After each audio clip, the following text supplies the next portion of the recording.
condemnation of the attack came from, among others, the Arab League and the Council on American Islamic Relations, a Muslim civil rights group. I think it's very important to condemn terrorism and differentiate between terrorism and Islam. We unequivocally condemn in no uncertain terms the attack yesterday that took so many innocent lives. There is absolutely no justification for this kind of attack.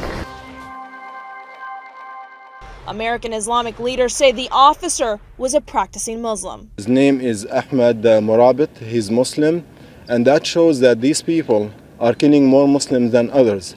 And there is no religious justification for the murderous attack they did today.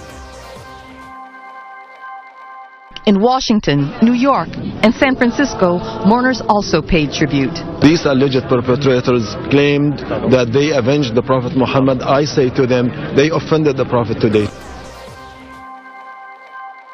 The Council on American Islamic Relations says it reiterates its repudiation of any such assault on freedom of speech, even speech that mocks faiths and religious figures.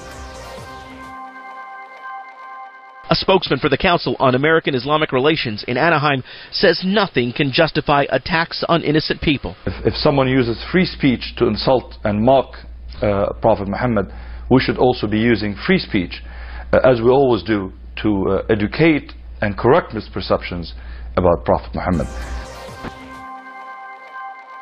We strongly condemn this brutal and cowardly attack.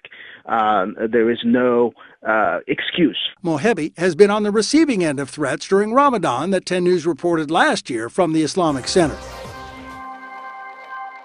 We are joined now by Meva Bogdanovich. She is a volunteer with the Council on American Islamic Relations, also called CAIR. So, Meva, we do want to begin with your initial reaction. You were just as horrified when you found out about this terror attack. Definitely. I was extremely saddened to hear the news. I can't imagine what the families of the individuals who lost their lives are going through.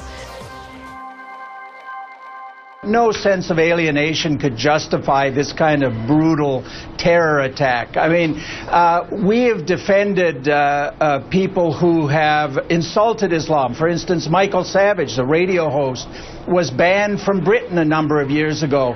And we said, no, you can't do that. You can't ban people just based on their speech. So we are some of the first defenders of First Amendment rights, free speech rights.